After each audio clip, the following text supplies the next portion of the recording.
Hi, this is Padman of Tampang Anitohana Luntiang Agama, Hilot Academy of Binabaylan, and for the Interfaith Order of Peace River. So, on December 5 to 6, I was asked to do a pagan peace conference. But anyway, I want to discuss here the importance of this event. Now, why we do the Peace Worker Conference in 2025? So, the number one purpose is to promote global unity. So our theme is peace beyond borders, empowering communities for shared future. It emphasizes harmony that flows across nations and cultures, affirming that peace is universal and cannot be confined by political or social boundaries. Number two, it empowers community. The conference seeks to equip participants with the values and virtues, bravery, courage, and strength needed to actively engage in peace work. It frames peace as an intentional, active process requiring dialogue, reconciliation, and justice. So, number three, it fosters ethical and spiritual foundation.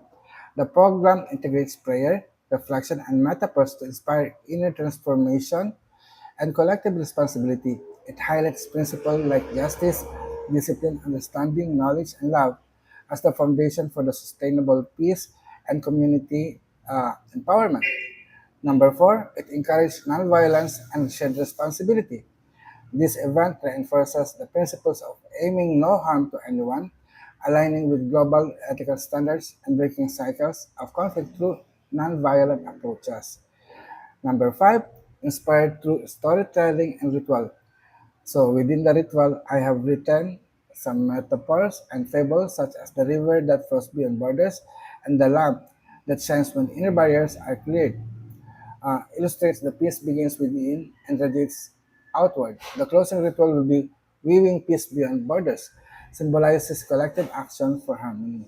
In short, this event is designed to be an interfaith global initiative to weave peace through shared values, inner transformation, and collaborative action, creating a ripple effect of harmony across the world.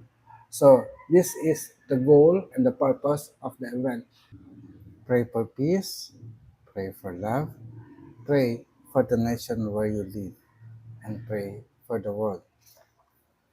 This is the call of our first priest of the Corellian Nativist tradition, Lord Donald Dewey's High Choral 11 years ago, which is on August 3, 2014, when he initiated the spiritual warfare for peace. From then on, the rolling prayer for peace was held every 15th day of the month by 9 p.m. on members' local time zone worldwide, which will produce a ripple effect of the energy of peace, blessings all nations of the world.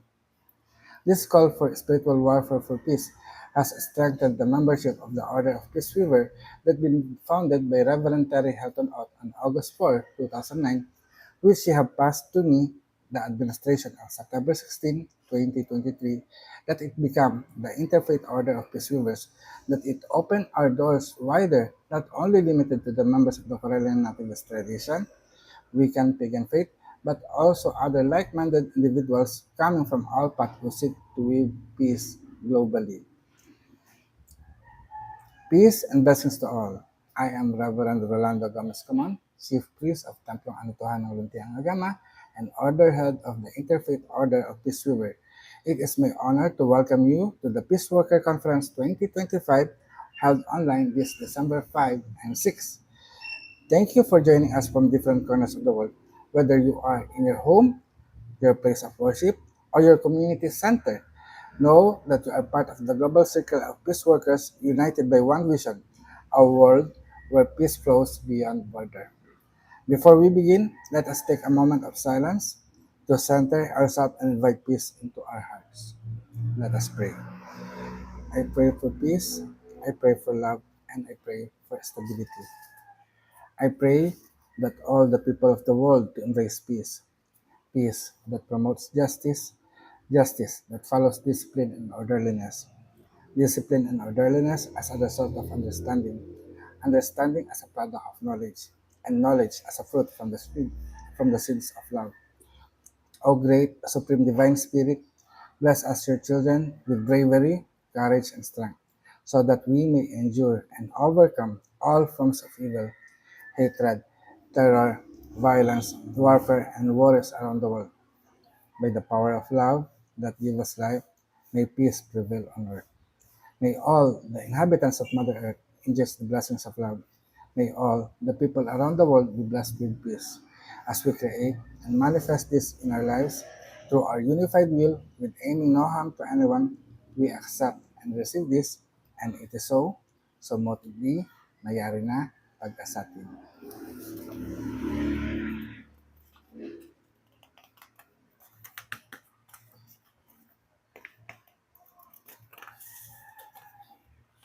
Our theme this year is Peace Beyond Border, empowering communities for shared future. What does this mean? How does it relate to the peace prayer that we have just been said? So let me dissect it so that we all know what it is all about.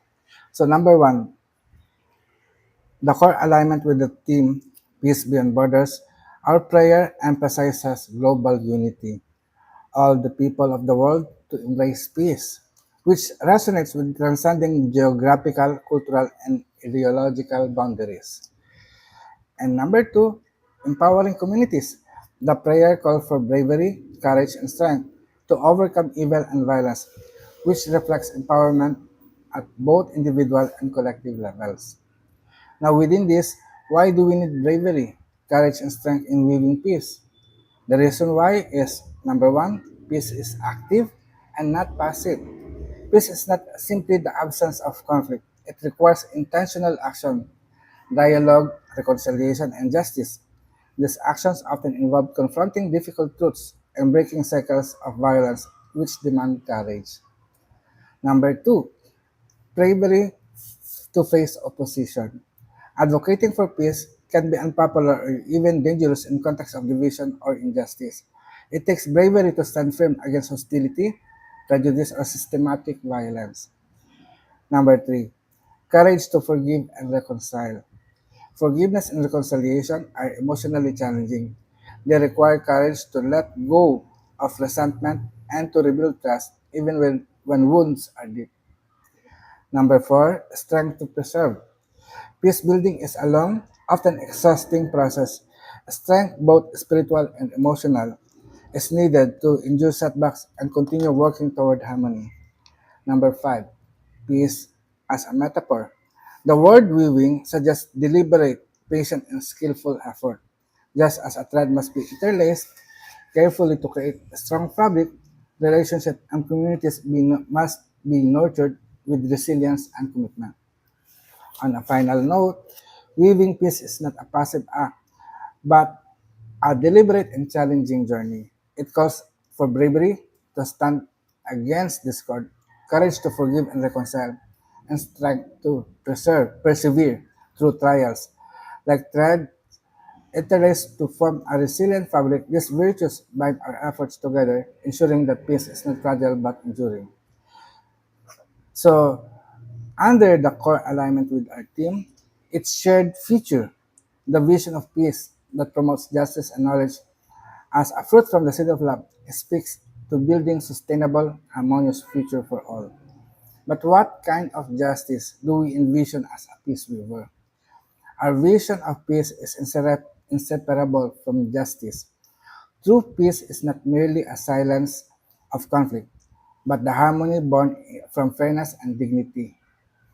As peace weaver, we envision restorative justice, a justice that heals wounds, restores relationship, and uplifts the oppressed. It is a justice that seeks equity over mere equality, ensuring that every voice is heard and every life honored. In this vision, peace is not imposed. It is woven through acts of compassion, accountability, and shared responsibility, creating a fabric where truth and mercy meet. As we continue with the prayer, it says, justice that follows discipline and orderliness. We ask, how discipline and orderliness lead to justice? So, number one, founded on fairness. Discipline ensures that rules and principles are consistently applied. When individuals and institutions act with self-control and integrity, decisions become predictable and impartial, key elements of justice. Number two, Discipline and orderliness leads to justice because of preventing chaos and bias. Orderliness creates structure, reducing confusion and arbitrary actions. In a well-ordered system, everyone knows their rights and responsibilities, which minimizes favoritism and corruption. Number three, accountability and responsibility. Discipline fosters accountability. People accept consequences for their action. This accountability is essential for justice because it upholds moral and legal standards. Number four, it creates equal access. When society is orderly, resources and opportunity can be distributed fairly. Justice thrives where systems are organized and transparent. Discipline and orderliness are the pillars that uphold justice. They transform ideals into practice by ensuring fairness, preventing chaos, and promoting accountability, allowing peace to rest on the foundation of equity and trust. So the prayer is aligned to our theme because of structural strength. The prayer follows a progressive logic. It starts with personal intention like peace, love, and stability, and then it expands to universal aspiration, peace for all inhabitants of my earth, and ends up with an affirmation and manifestation. We accept and receive this, and it is so. This mirrors the conference goal of moving from individual commitment to global action. To be honest, the entire prayers follow the format of the prescribed peace prayer that Lord Don have formulated, which is I pray for peace, I pray for love, and I pray for stability. I pray that love may overcome fear, and I send energy of love and peace for all the people of the world. I create it, I accept it, and I receive it. So mote it be. These prayers inspired me and evolved into what I now call the ladder of peace prayer, which I recite using a knotted cord. My personal peace rosary is a practice of repeated prayer where each word I speak becomes embedded in my mind and heart, like a program training my spirit to embrace the virtues needed for inner peace. Alongside this, I use skill of visualization, imagining people, places, and moment in time so that my prayer extends beyond myself, imbuing them with the energy of peace. Another thing that this prayer is connected or associated or fitted to our theme of peace beyond, uh, peace beyond borders, empowering communities for a shared future, is the key values reflected. So the key values that we present in this prayer is justice, discipline, understanding, knowledge, and love. These are foundational principles for peace building and community empowerment. So how can justice, discipline, understanding, knowledge, and love be a foundational principle for peace building and community empowerment? So number one, justice is the core of fairness and equity. Justice ensures that every individual is treated with dignity and fairness. It addresses inequality and restores balance, creating a society where trust and harmony can thrive. Number two, discipline, the structure for stability. Discipline provides order and accountability. It prevents chaos and promotes responsible behavior, which is essential for sustaining peace and empowering communities to function effectively. Number three, understanding, the bridge of empathy. Understanding fosters dialogue and reduces conflict. When people seek to comprehend each other's perspective, they build relationships rooted in respect, which strengthens communal bonds. Number four, knowledge, the light of awareness. Knowledge equips individuals with the tools to make informed decisions. It dispels ignorance, which often breeds fear and division, and empowers communities to innovate and grow. And lastly, love, the spirit of compassion. Love binds all principles together. It transforms justice into mercy, discipline into care, and understanding into a genuine connection. Love ensures that peace is not cold or mechanical, but warm and life-giving. In summary, these five principles, justice, um, discipline, understanding, knowledge, and love, are interwoven like thread in a strong fabric. Together, they create a foundation where peace is not only possible, but sustainable, and where communities are empowered to flourish in harmony and mutual respect. So, lastly, there is a non-harm principle, aiming no harm to anyone, aligns with ethical framework in peace work. So, how come this become an ethical framework? So, number one is the core principle of non-violence. Peace work is rooted in non-violence, the commitment to cause no harm, physically, emotionally, and socially. It reflects the essence of peace building, which seeks to heal rather than to hurt. Number two, it respects for human dignity. Avoiding harm honors the inherent worth of every person. Ethical peace work recognizes that every individual deserves safety, respect, and compassion regardless of differences. Number three, preventing cycles of conflict. Harm often breeds retaliation and resentment. By aiming to do no harm, peace workers can break the cycle of violence and create space for dialogue and reconciliation. Number four, it is about building trust and credibility. Communities are more likely to engage in peace initiative when they trust that their well-being is safeguarded. A no-harm approach fosters confidence and cooperation. Number five, alignment with universal ethical standards. The principle of do no harm resonates with global ethical framework such as humanitarian law and restorative justice, making it a universal foundation for peace efforts. Aiming no harm is not just an ethical choice. It is the heartbeat of peace work. It transforms intention into action that protects life, nurtures dignity, and paves the way for lasting harmony. But what does peace beyond border means? Number one, it transcends geographic boundaries. Peace is not confined to nations or territories. It envisions harmony that flows across countries, cultures, and communities, uniting humanity beyond political lines. Actually, there is a metaphor of this, such as peace is like a river that refuses to be confined by borders. It flows freely across valleys and mountains, nourishing every land it touches, reminding us that the harmony cannot be fenced in, it belongs to all. So there is a story that I want to tell on this. No? So once upon a time, in a land divided by high walls and guarded gates, there flowed a gentle river. The rulers of each land claimed this part of the river is ours and built fences along its bank. But the river laughed softly, for it knew no master. When drought struck one kingdom, the river stretched its arm beyond the walls, bringing water to thirsty fields. When war raged in another, the river carried messages of peace upon its people. It whispered to the mountain, I will not be confined, and to the valleys, I belong to all. The people began to notice. Wherever the river flowed freely, life blossomed. Flowers bloomed, children played, and neighbors shared. Slowly, they tore down their fences, realizing that peace, like the river, cannot be owned or divided. It must flow without borders, nourishing every heart it touches. So, the river continued its timeless journey, teaching all who listen that harmony is not territory, it is a gift meant for all. Let me turn the pages here of my script. So, what lessons should we learn from this fable?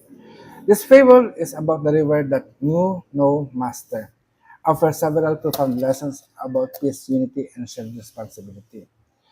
Number one, peace cannot be owned or confined.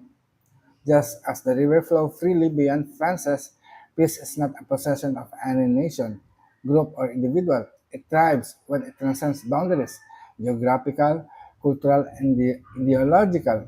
Attempts to claim peace for oneself lead to division, while openness fosters harmony. So number two, this fable teaches us true strength lies in sharing. When drought and war struck, the river gave life and carried messages of peace without discrimination. This teaches that resources, compassion, and goodwill should be shared universally. Hoarding or restricting them harms everyone, while generosity sustains life and unity. Number three, barriers breed isolation. Openness brings flourishing. The people only experience abundance, flowers blooming, children playing after tearing down their fences. Social, cultural, and political barriers prevent growth and connection. Removing them allows community to thrive together. So it means if you feel that you are not flourishing, when you feel that prosperity and abundance does not come, think about it. Maybe there is a fence, there is a border, there is a boundary for you that limits you on your growth. Put it down, tear it down, and see what will happen. Prosperity will come in your life. No? So, number four, harmony is a gift and not a territory. River Timeless Journey reminds us that peace is not about control or dominance. It is a shared blessing. When we treat harmony as a gift meant for all, we move forward to a world of mutual respect and cooperation. So this is so wonderful, no? Wonderful that we have this story being told to us. So moving on forward of what does peace beyond borders mean?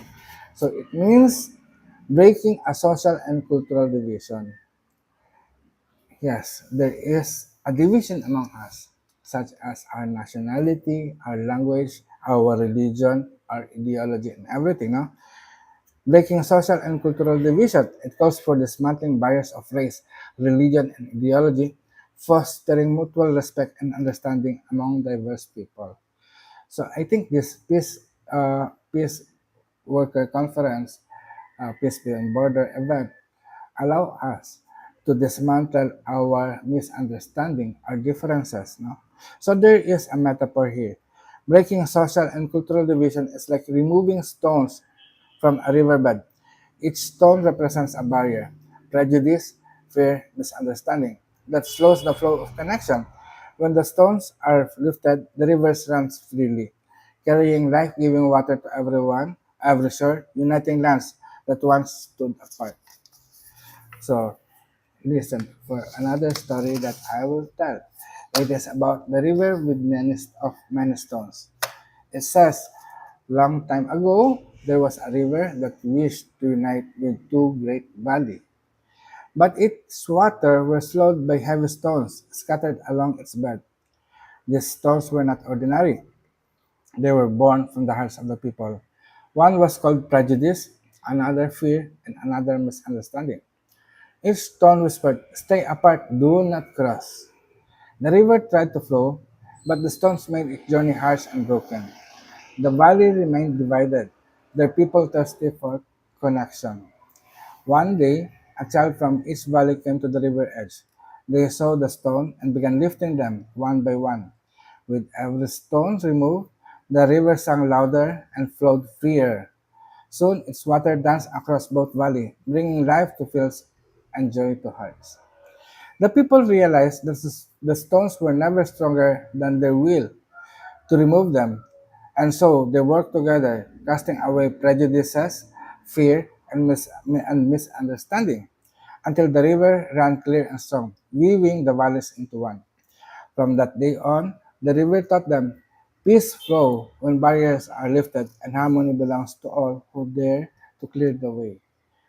It's so wonderful, isn't it? So now, what are the lessons that we should learn from this? Number one, barriers to peace are internal. The stones, prejudice, fear, and misunderstanding symbolizes attitudes and beliefs that originate within people's heart. True obstacles to unity are not physical but emotional and mental. To achieve peace, we must confront and remove these inner barriers. So peace is internal. It is just you that keep it. No? This peace should be shared with others so that true peace will reign in your life. Number two, small actions can create big change. The children lifting stone represents the power of individual initiative. Even a small act of understanding and kindness can start a ripple effect that transforms communities. Number three, cooperation is essential. The valley only united when people work together to remove the stones. Peace building requires collective effort, dialogue, collaboration, and shared responsibility. Number four, willpower is stronger than the division. The people realized that the stones were never stronger than their will to remove them. This teaches that determination and unity can overcome even deeply rooted prejudices and fear. Number five, peace flows when barriers are lifted. The river finals lesson, peace flows when barriers are lifted, remind us that harmony is possible when we actively dismantle the obstacle that divide us. So wonderful, isn't it? So another reason about the peace beyond borders mean, no? It talks about global responsibility. So Beyond Borders emphasizes that peace is shared duty. It's not only my duty, but also yours and everyone else. No? We should share this duty. Injustice or violence in one region affects the whole world. So peace must be pursued collectively. So it is said that peace is like the air we breathe, boundless and shared. If the air in one place becomes poison, the wind carries it harm everywhere. In the same way, injustice or violence in one region pollutes the whole world. To keep the air pure, we must all breathe together and protect it collectively. And this is the reason why we do have the rolling prayer for peace every 15th day of the month by 9 p.m. Because we know if we pray peace in this country, in my country, it will also affect the air and the peace situation around the world. So it is important that you join us on this activity of peace weaving. So I have another fable about this. No, so there is a story. Long ago, the earth was young and the skies were clear. Every creature shared the same breath, and life thrived in harmony. But as time passed by, kingdoms rose and claimed, "This air is ours." Oh my God! Somebody have capitalized the air. So a kingdom rose and claimed, "This air is ours." They built towers and walls, burning fires that darkened the skies. The wind carried the smoke far and wide, and soon even the purest valley tasted the bitterness of poisoned air. The people began to cough and struggle, blaming the distant land for the foulness. Yet the wind whispered, "I belong to all. What harms one harms all." Still, the rulers ignored this voice until one day a child stood atop a hill and cried, "Let us clear the skies together." Others heard and joined, planting trees, quenching fires, and tearing down walls. Slowly, the air grew sweet again, and the wind sang across the earth. Peace is like breath, boundless and shared. From that day on, the people learned to keep their air pure, all must guard it. When one breath is poisoned, the whole world suffers. Harmony is not a gift for the few; it is a breath for all life, for life of for all. No? So, what the lesson we should learn from here? Number one, interconnectedness of humanity. Just air is shared by all. Peace is a collective responsibility. When one region suffers injustices or violence, it affects people across the world. We cannot isolate ourselves from global challenges. This might be the reason why almost world news is similar to one another. What is happening here in the Philippines might be happening on different part of the world, such as in America, Canada, Spain, or whatever the country you are in the world. No? Because we are all interconnected. So number two, the lessons that we have learned from this fable is harm in one place affects all. The poisoned air symbolizes how conflict, hatred, and oppression in one area eventually impact everyone. This teaches that ignoring distant problems is dangerous. Global well-being depends on mutual care. Number three, collective action restores harmony. The turning point came when people worked together, planting trees, quenching fires, and tearing down walls. Peace building requires cooperation across borders, culture, and communities. That's why I ask you, pray for peace with me every 15th day of the month, or just spend 15 minutes every day just to think about peace, of praying for peace, invoking for peace, and it will work. Number four, or number three, did I said the collective action restores harmony. The turning point came when people work together, planting trees, quenching fires, and tearing down walls. Peace building requires cooperation across borders, culture, and communities. Number four, no, small voices can spark big change. The child's cry to clear the skies together shows that even one voice can inspire collective action. Courageous individual can ignite movement for global peace. I hope that this activity that we are doing right now could ignite the movement for global peace. Number five, peace is shared gift, not a possession. It is a gift for us. It says the wind message I belong to all. Remind us that peace, like breath, cannot be owned or controlled. It is a universal blessing that must protect for everyone. So another for the last time, um, how peace beyond boundaries is important to us because it talks about inner and outer dimension. So it also means transcending personal boundaries, our biases, fears, and prejudices, so that inner peace radiates outward to others.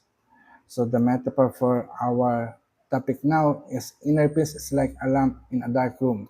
When its light is dimmed by fear, prejudice, and bias, the room remains shadowed. But when the lamp is cleared and shines brightly, it glows, reaches every corner, illuminating not only the room, but spilling through the windows to light the world outside. So let me tell another story. This is the last story for this presentation. No? The lamp in the silent room. In a quiet village stood a house with a single room, dark and cold. Inside the room was a lamp, but its glass was clouded with soot called fear, dust called prejudice, and grime called bias. Though the lamp held a bright flame, its light could barely escape, leaving the room in shadow. The villagers often stumbled in the dark, blaming the night outside for their troubles. But one day, a child entered the room and began to clean the lamp. With each swipe, the soot faded and the light grew stronger. Soon, the lamp shone so brightly that it lit every corner of the room, and its glow spilled through the window, casting warmth across the village. The people gathered amazed. They realized the darkness was never outside, it was within. From that day on, they tended the lamp carefully, knowing that when its light was clear, it could brighten not only their home, but the whole world beyond. So the lessons here, peace begins within. When we clear away fear, prejudice, and bias, our inner light shines outward, illuminating lives far beyond our own walls. So what does mean peace begins within? The darkness was not outside, but inside the room. This teaches that true peace starts in our heart and minds before it can radiate outward. So find peace, have peace, and be at peace. Number two, inner barriers dim our light. Fear, prejudice, and bias acts like soot on the lamp, blocking its glow. These inner obstacles prevent us from sharing peace and harmony with others. Number three, self-reflection and cleansing are essential. The lamp only shone brightly after being cleaned. Similarly, we must actively remove negative thoughts and attitudes to allow our inner light to shine. Number four, small acts can spark transformation. A child's simple act of cleaning the lamp changed the entire village. Even a small step toward inner peace can create a ripple effect of positive change. Number five, inner peace illuminates the world. When the lamp light was clear, it brightened not only the room, but the whole village. Inner peace naturally radiates outward, influencing families, communities, and beyond. In short, peace beyond border is a vision of universal harmony that rises above division, affirming that true peace knows no limit, land, culture, and creed. So this will be our final moment. Would you like to join me on a closing ritual for this moment or in our opening remark? So I want you to sit comfortably right now and just listen to my voice and forgive me if my voice is trembling or shaking. But let us take a deep breath together. Inhale peace, and exhale fear. Let's do it again. Inhale peace and exhale fear. One more time. Inhale peace and exhale fear. So do this for a couple of moments, repetition. As the air fills our lung, remember, peace is like the breath we share, boundless and pure. Inhale peace and exhale fear. Now, I want you to place your hand over your heart. Imagine a lamp within you glowing softly. This lamp is your inner peace. If its glass is clouded by fear, prejudice, or bias, its light cannot shine. But today, we have begun to clean that lamp, wiping away the soot of division so its light may spill beyond our walls and illuminate the world. Now, visualize a river flowing freely across lands, carrying life and messages of peace. No fence, no borders, only harmony. Now, say this with me. Peace flows when barriers are lifted. Again, peace flows when barriers are lifted. Peace belongs to all who dare to clear the way. Peace belongs to all who dare to clear the way. Together, peace flows when barriers are lifted. Peace belongs to all who dare to clear the way. One more. Peace flows when barriers are lifted. Peace belongs to all who dare to clear the way. Together, we can affirm peace cannot be owned. It is a gift for all. Our will to remove the stones of prejudice is stronger than division.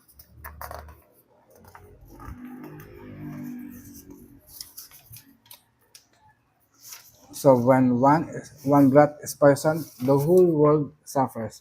So we guard peace collectively.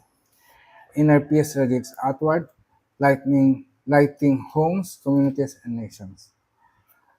For the final blessings, let us pray.